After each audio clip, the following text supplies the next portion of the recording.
¡Únete a mi canal! Sí, sí, sí, únete.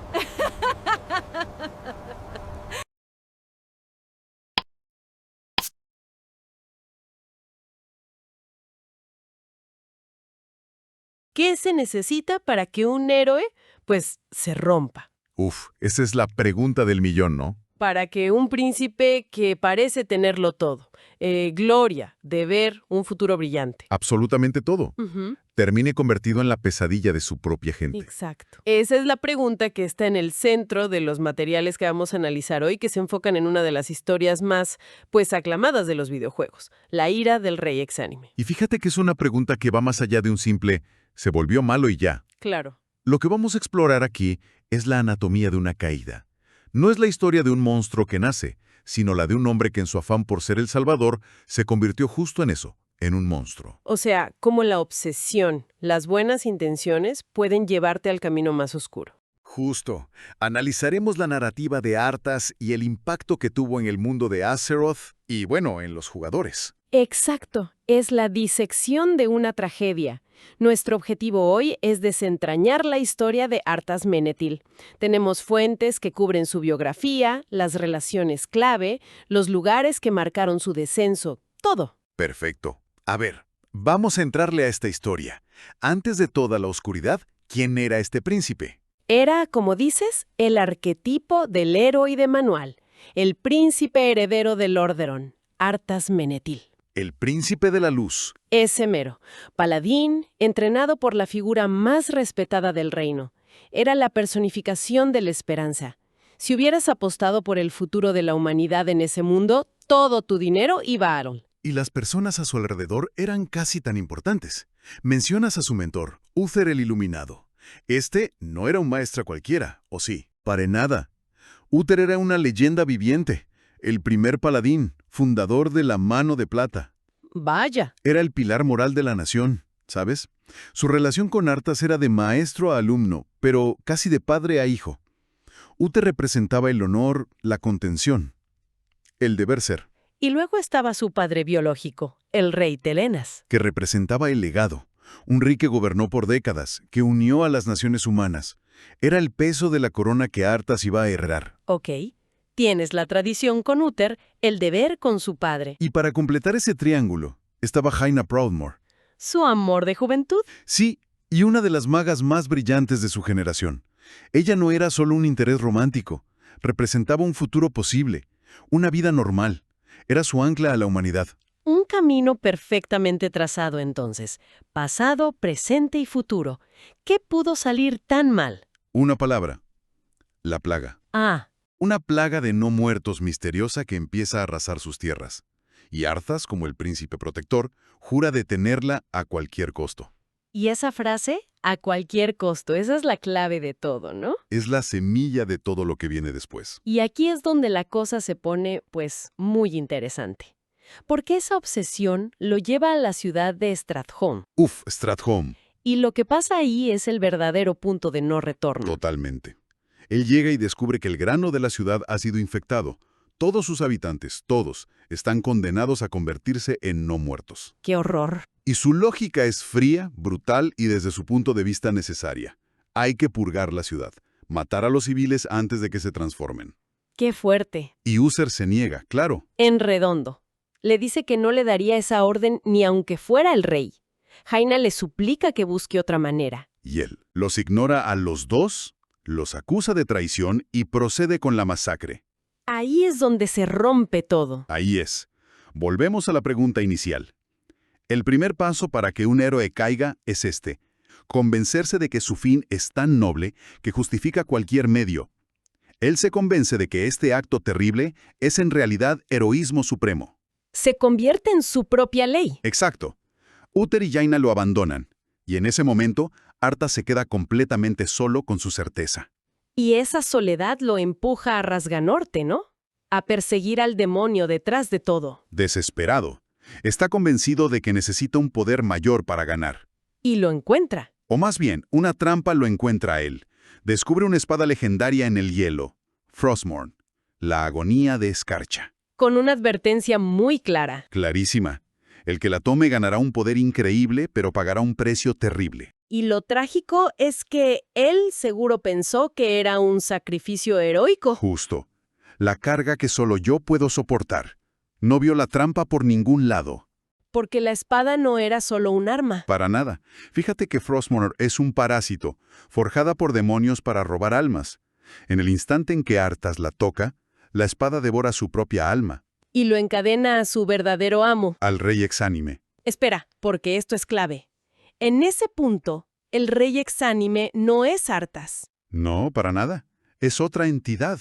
Y eso hace la tragedia aún más profunda. A ver, ¿quién era entonces? El rey exánime original era el espíritu de un viejo chamán orco, Ner'shul. Ner'shul. Sí, castigado, torturado y encerrado en una armadura dentro de un bloque de hielo. El trono helado. Ner'shul no podía actuar en el mundo, así que orquestó toda la plaga para atraer a un campeón. Un recipiente. ¿Un peón? Un peón perfecto. Arthas no encontró un arma. El arma lo encontró a él. Entonces, el segundo paso en la caída de un héroe es darle la herramienta que valide su convicción. Y que lo haga creer que está al mando cuando en realidad ya es una marioneta. Y la prueba definitiva es su regreso a casa. Uf, sí. Vuelve a Lordaeron. Suenan las campanas, la gente celebra. El héroe ha vuelto. Entra al salón del trono, se arrodilla ante su padre, el rey Terenas, y lo atraviesa con Frostmourne. Es una de las escenas más brutales y recordadas en los videojuegos. Quienes jugaron el título anterior, Warcraft 3, lo sintieron como una traición personal. Porque luchaste como él para proteger ese reino. Es el asesinato simbólico de todo lo que él era. Mata a su padre, mata su deber, mata el futuro. El príncipe muere. Para siempre. Y en su lugar nace el primer caballero de la muerte al servicio del rey exánime. Ya no hay vuelta atrás. Y su viaje termina donde empezó todo, en el trono helado. Sube a la cima, se pone el yelmo de dominación y su espíritu se fusiona con el de Ner'shul.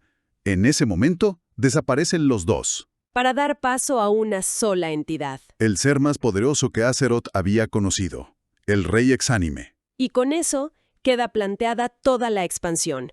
Ya no se trata de detener a un príncipe, sino de enfrentar una fuerza de la naturaleza. Y el campo de batalla es Razganorte. Un continente entero que está diseñado narrativamente para aplastar la esperanza. No es solo nieve y hielo. ¿A qué te refieres? Cada zona te cuenta una historia de fracaso. En el cementerio de dragones ves los restos de dragones ancestrales profanados. En Zul'Drak, un imperio de trolls tan desesperado que sacrifica a sus propios dioses para luchar contra la plaga.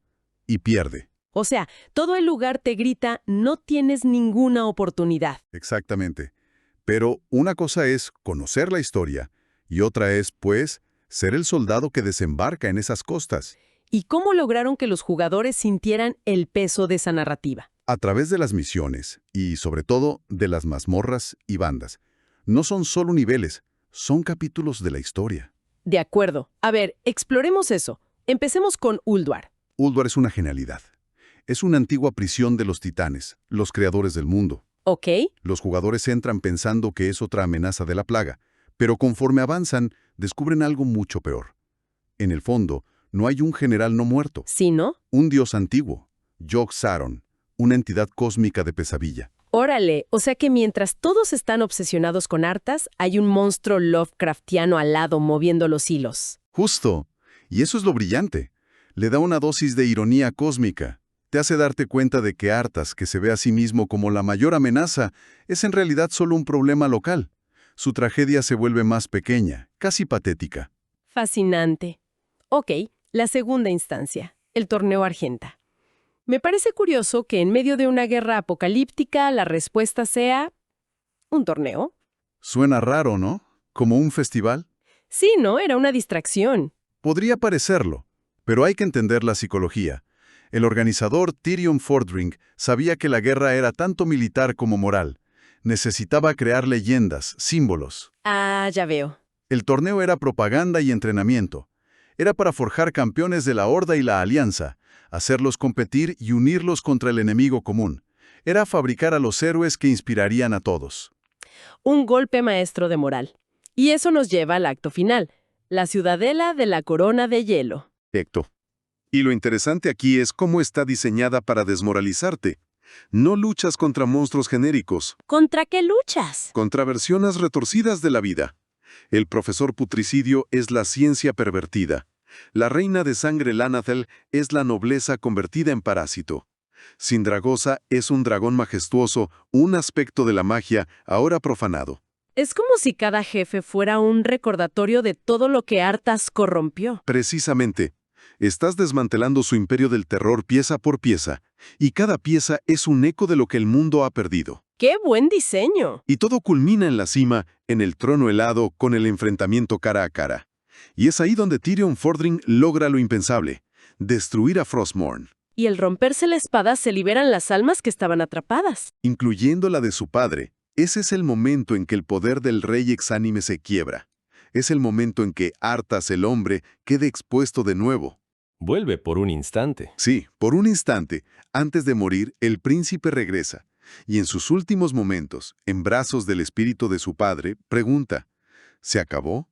Y su padre le responde, al fin, ningún rey gobierna para siempre, hijo mío. Un cierre catártico. Totalmente. Un cierre que, comercialmente, fue un éxito sin precedentes. Las notas hablan de récords de ventas, de innovaciones como el sistema de logros o la primera clase héroe, el Caballero de la Muerte. Sí, Pero, ¿por qué conectó tanto con la gente? El éxito no puede ser solo por las mecánicas. porque la narrativa lo era todo. Es considerada la mejor expansión por muchos porque ofreció una trama épica, coherente y con un final increíblemente satisfactorio. Consolidó a Arthas como un gran villano. Uno de los más complejos y trágicos del medio. Además, la introducción del Caballero de la Muerte fue una jugada brillante. Te permitían empezar como uno de sus soldados de élite, vivir su corrupción y luego liberarte. Te hacían caminar en sus zapatos. Exacto. No solo te contaron la historia, te hicieron parte de ella. Entiendo.